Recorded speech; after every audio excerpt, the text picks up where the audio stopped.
It's another episode of Blind Tower. All these people here. Little dog. It's laying down flat for the wind tip, not to get over.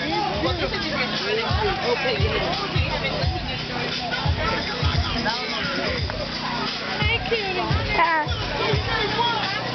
This is the station right here. Where? What can I do it for? Are you recording? Yes, I am. What are you recording, the table? Yes. Okay. Watching every time. Okay. And this is the table. Yeah, boring part of your video, recording the table. There's no recording. We dance. Like, she's not dancing no more. She's dancing on the pole, and not in the bad way. Okay, here you go. This is the table where you get the raffle ticket. Oh, look at the baby. Put it in the bag. Look at the baby.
If you look back, go.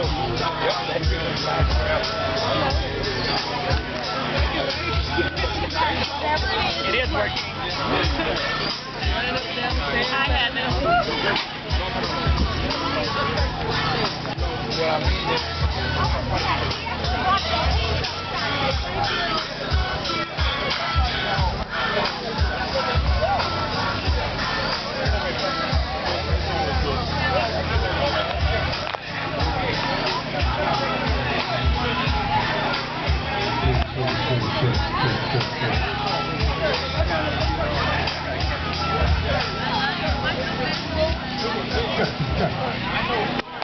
King Shaw about to get on the mic. Okay, all right. Welcome, y'all. How y'all doing? How's everybody doing? This is another New Black World Order TV production. right. Chopper. Hey, thanks for coming out to the 3rd annual Black Unity Day. And we are in 3 cities now. We're in Richmond, Martinsburg, West Virginia, and Harlem, New York. Right? This is where we kicked off Black Unity Day and the 100 Men and Women Unite movement. We want 100 people out of this crowd to sign up and commit themselves to changing and making Richmond a better place to live, love, and laugh and work. If you're tired of the killings, it starts today. So I'm going to pass the microphone. We got some powerful information coming out here today. And if you would just grab your plates and sit down and get ready, because you can't stop the killings without solutions. And we got some solutions today for you. All right? So let's get it. Chopper. All right, peace family, peace family. We're Spiritual United African Nation, your host for the evening. This is our leader, Dr. Neil Ian Jackson. My name is Brother J.D. Hayes, Brother Tabiti in the conscious community. Give a black hand for yourself, all the positive people in this area tonight. Okay, listen, we got powerful people that's going to come speak to the folks and help get our conditions straight and get on the right path. And coming to this microphone is a dynamic brother that's been doing work in this community for years and years and years. He's my brother. He shows me nothing but love and a lot of education. He has a lot of powerful information for the brothers and sisters. So if you could, get your food, enjoy, and lend the ear to my brother, Deron Chavis. Y'all put your hands together. Before Brother Chavis come up, brothers and sisters, we want to let you know they're giving free haircuts today. Brother Shaw, where's that? Where? Free haircuts right over here by the tree. I'm number one. Alifa Honeycutt. All right. Brother Davon Chavis. I'm number one. All right. Peace and blessings, everybody. First of all, I'd like to say thank you to Brother Shah for organizing this activity. I give that man a round of applause. A lot of work goes into organizing and, outreaching to the community. Today, I just really want to say, there's a lot of energy around food. I see we got some awesome plates going around for everybody, making sure everybody eats healthy and everything. And I think that's one of our golden opportunities for keeping this type of energy going on an ongoing basis. How do we connect as a community? How do we work together? How do we create opportunities for us to stay together, for us to learn how to work with one another? And I think one of those greatest opportunities is around food. So I've been an activist in my community, and I'm a native of Richmond, so I've been here for, all of my life, 37. So when I started working around activism, I did a lot of work around consciousness, being a quote-unquote revolutionary, revolved around these ideas, trying to be metaphysical, focusing on black power, focusing on how we're going to organize the people. A lot of ideas. We talked a lot. We held meetings all the time, and we had these lectures, and we heard these great speakers speak about these different ideas of how divine we are as black people, and our melanin, and how we need to activate our third eye and open up our chakras, and all these different types of ideas. And I think that's amazing, and I think that's totally where we need to be at as far as educating ourselves about who we are as people of African ancestry. But there's another component that we often miss, and that is how are we transforming our communities? In what ways are we stepping up to the plate in order to make a tangible difference in the reality of our streets and the realities of our neighborhoods and the places that we live every single day? So about, maybe about 9 years ago, I met a farmer, African-American, Native American brother, who came to me and said, hey, I love the fact that you're having all these lectures and you got all these powerful speakers coming out and they're telling people about their spiritual divinity as people of African ancestry. You're talking to people about, how important it is for them to be healthy and how important it is for them to eat right and how important it is for them to love themselves as people of African ancestry. But why don't you start talking about where food comes from? And that was a light bulb moment for me at the age of about 27. Why don't we talk about where food comes from, right? All of us know someone that has high blood pressure.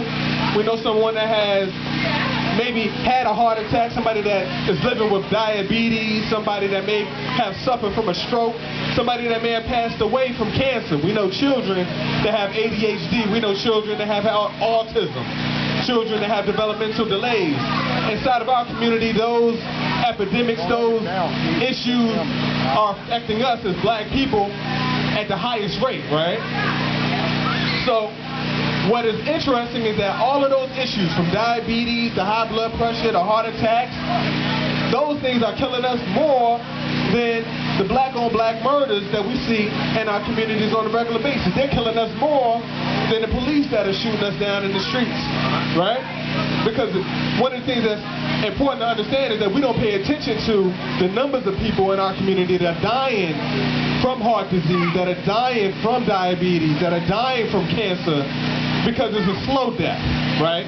It's something that's prolonged over years and years and years. You might get diabetes at the age of 30-something, but you don't pass away until you're 50. But the people of African ancestry, we're dying earlier than other ethnicities because of these diseases, right? So when you do the math and you look at the stats, it's thousands upon thousands of more people that are dying from these issues that are dying from the violence that we say we need to address in our communities. I say that disease is a form of violence, right?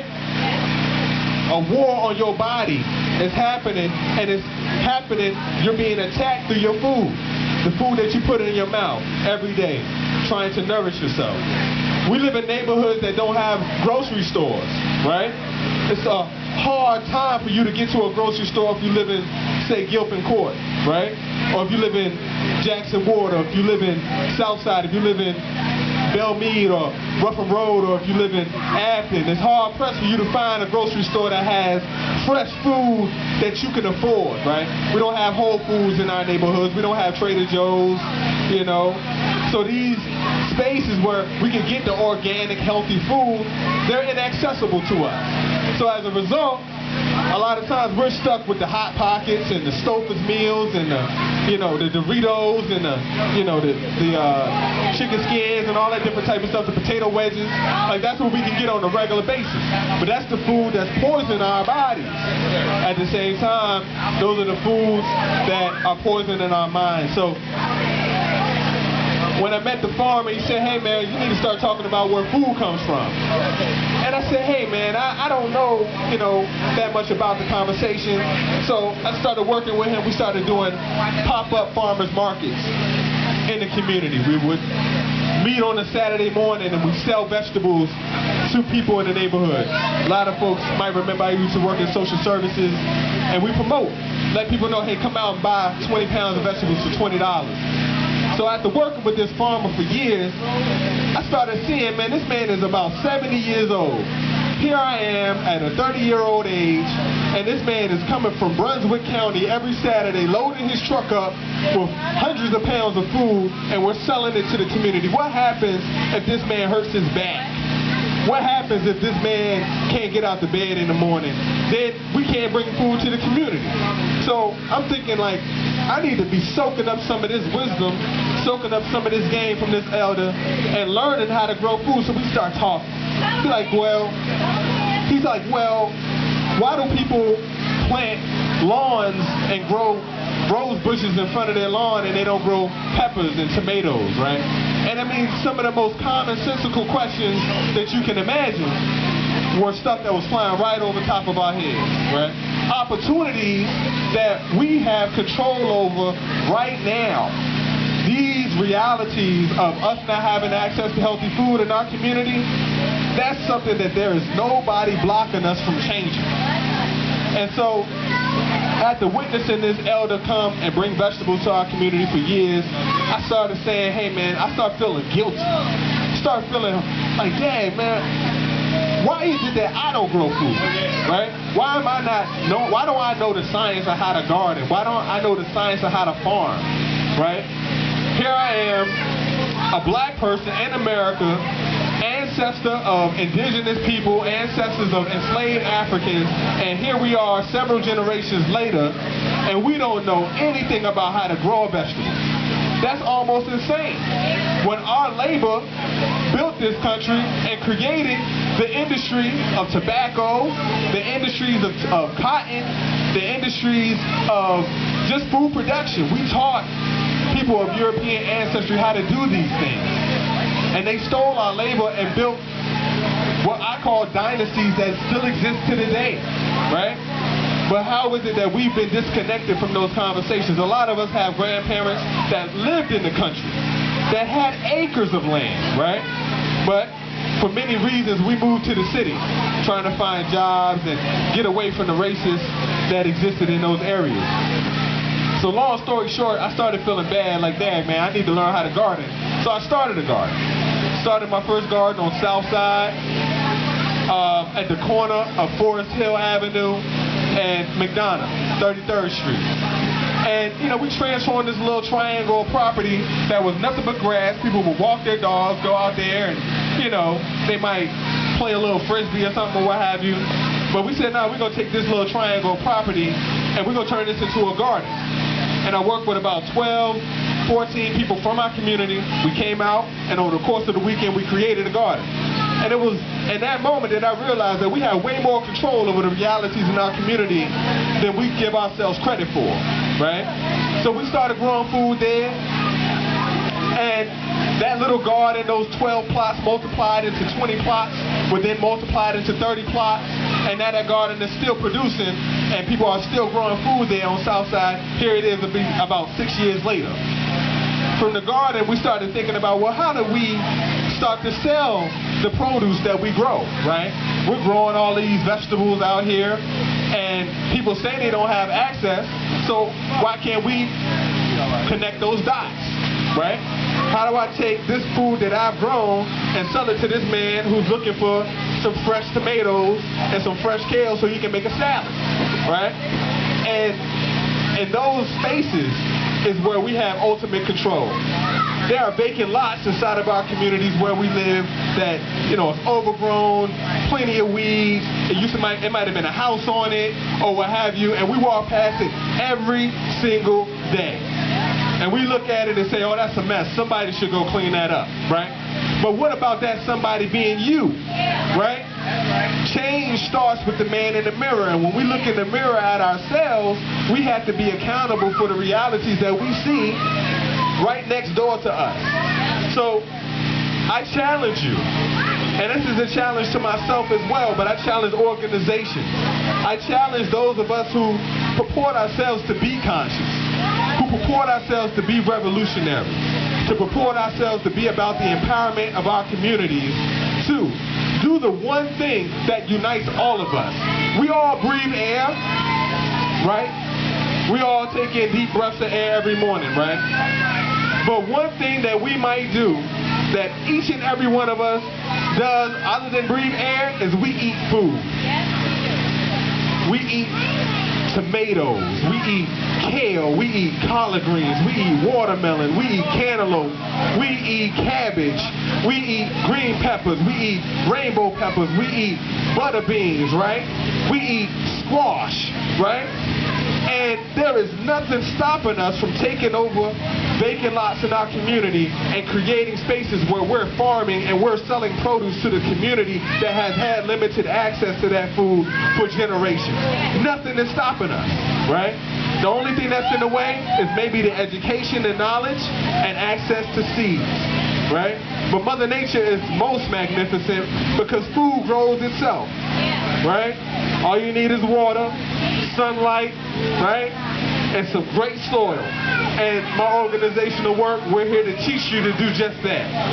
So if you're interested in learning these arts, the art of farming in the urban environment, definitely stay tuned, connect to my organization.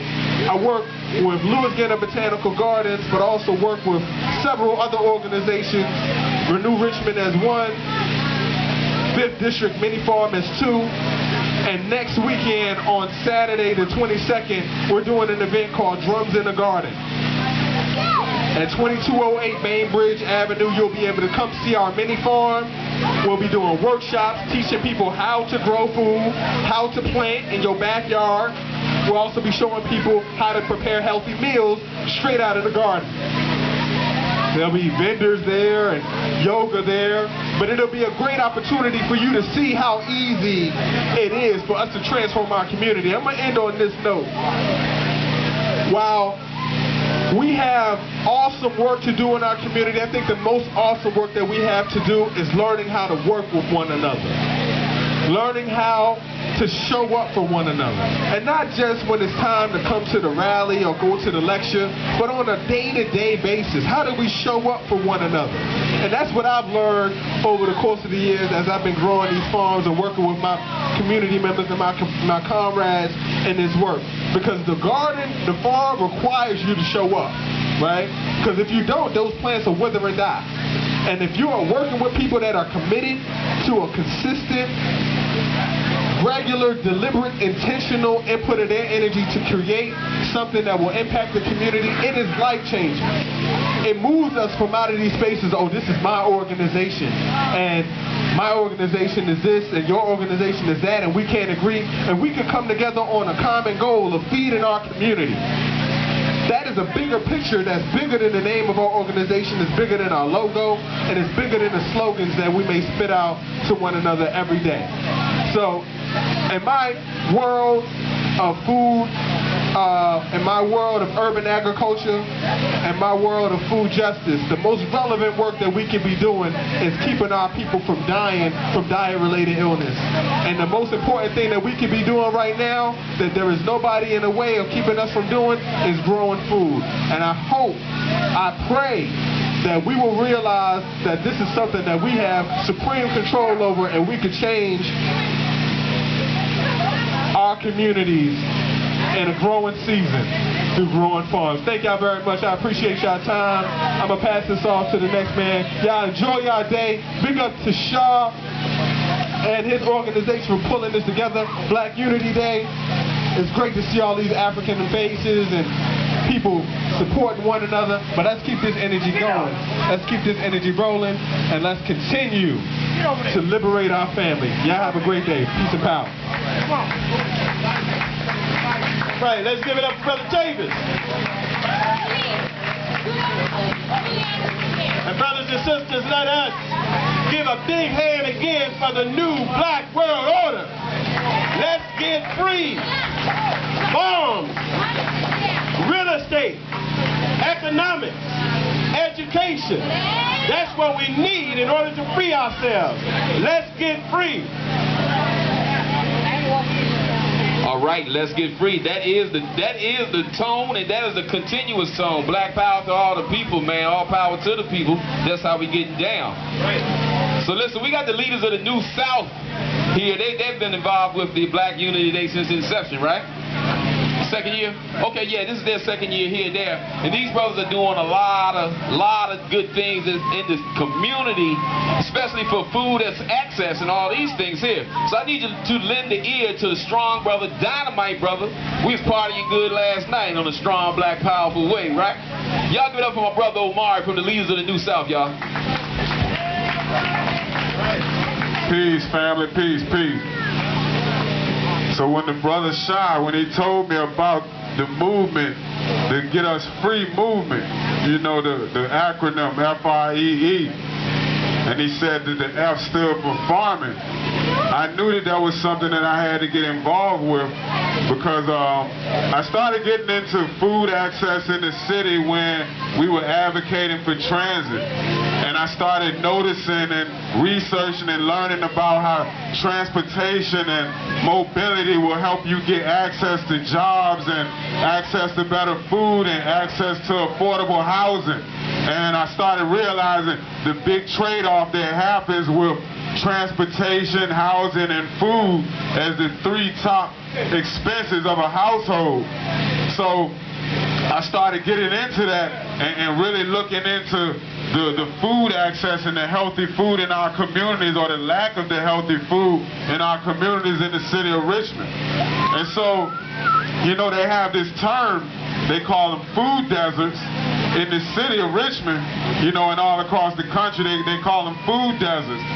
And what I want to do, and what our job to do right now, is we're trying to reclaim that narrative of food deserts, because we want to highlight the racial inequities and the racial disparities that are occurring and have been occurring historically in the city of Richmond that create the situation where we have less healthier foods in the community. So it's not really like it's just a desert and it's just there. You know, like the Sahara Desert is just there. You know, it's a naturally occurring thing. You don't change a desert. It's just something that's there. But what we have is a lot of issues that have historically been happening ever since, like, the redlining of the city and designating different parts of the city as disfavorable places where people want to live, and it got less funding and everything, and that's why we have so much concentrated poverty in the East End of Richmond from different practices over the years, compounded over time. So you know, they were trying to get one over on us earlier this year with transit. They were trying to take away bus coverage from Mosby and Fairfield, Creighton, and the Oakwood Avenue areas in Churchill. And my organization, we found that out. We caught it while they were trying to sneak it past us, and we got all other organizations shot with New Black World Order, Our Evolution, and Rise Up, and even some brothers from Philly came down and helped us to engage the community and engage the policymakers, and basically we forced them to change that recommendation. So we will be retaining bus coverage to Mosby, Fairfield, and the Oakwood Avenue neighborhoods this fall when the transit network plan goes into effect. So the community really came together. The residents, they answered their doors. We did videos. There was a big social media campaign that we basically forced the GRTC and the transit planners to reverse their decision. So that was real good that the community came together for that. So